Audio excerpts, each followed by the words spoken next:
Seorang tunawisma memesan makanan, tapi pas mau membayar, uangnya kurang 10 sen. Ia memohon pada pemilik restoran agar dimaafkan. Namun si pemilik justru melempar makanannya langsung ke bak cuci. Tak punya pilihan lain, pria itu pun mengais sisa makanan dari tumpukan sampah. Keesokan harinya, saat ia bernyanyi di pinggir jalan, ia tanpa sengaja bertemu ayahnya. Tapi sang ayah tampak panik dan takut ia akan mengikutinya. Si anak memohon untuk bisa makan di rumah. Namun sebelum sang ayah bicara, ibu tirinya langsung menyela dengan dingin. Ia tak punya sedikit pun belas kasihan pada anak tirinya. Malam harinya, saat mandi di kamar kos kecilnya, pria itu mendengar suara aneh dari kamar. Jantungnya berdegup kencang. Ia mengambil sepatu dan dengan hati-hati menuju dapur. Ternyata itu hanya seekor kucing oranye gemuk. Merasa lega, ia tidak mengusirnya. Ia justru berbagi susu terakhir yang ia punya. Saat menatap kucing itu, ia merasakan kesepian yang begitu dalam. Setelah kucing itu selesai minum, ia membuka jendela untuk menyuruhnya pergi. Tapi kucing itu menolak. Ia menatapnya dengan mata penuh kepercayaan dan ketergantungan. Pria itu akhirnya membiarkannya bermalam. Keesokan paginya, ia mengetuk pintu dari rumah ke rumah, menanyakan apakah ada yang kehilangan kucing, tapi tak seorang pun mengakuinya. Tak ada pilihan lain, ia pun melepasnya. Namun saat ia pulang di malam hari, kucing itu sedang duduk di depan pintunya. Saat ia mendekat, ia melihat kucing itu terluka. Dengan cepat ia menyelimutinya dengan jaket dan membawanya ke gadis tetangga untuk meminta bantuan.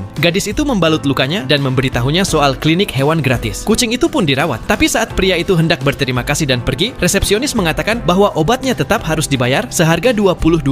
Hampir setara biaya hidup seminggu baginya. Ia menggertakkan gigi dan membayar. Tapi hidup tak langsung jadi mudah. Kucing itu menolak minum obat dan bahkan menggigitnya. Keesokan harinya, ia kembali bernyanyi di jalan seperti biasa dan kucing itu mengikutinya. Khawatir tak bisa menjaga kucing saat tampil, ia meninggalkannya di dekat situ. Tapi kucing itu diam-diam meloncat ke dalam bus, bersikeras ingin tetap bersamanya. Ia tak punya pilihan selain membiarkannya duduk di dekat jendela. Seorang petugas bus yang baik hati memberinya seutas tali untuk dijadikan tali pengikat darurat. Sejak itu, terbentuklah pasangan tak biasa, seorang tunawisma dan seekor kucing. Orang-orang datang untuk memotret mereka dan dengan murah hati memberi tip dan kata-kata baik. Setiap kali kucing itu mengangguk pelan sebagai respons, rasanya seperti melihat selebritas kecil. Di akhir hari, pria itu mendapatkan penghasilan lebih banyak dari yang biasa ia dapatkan dalam seminggu. Dan ini adalah kisah nyata. Jadi, apakah kamu tahu siapa nama kucing oranye ini?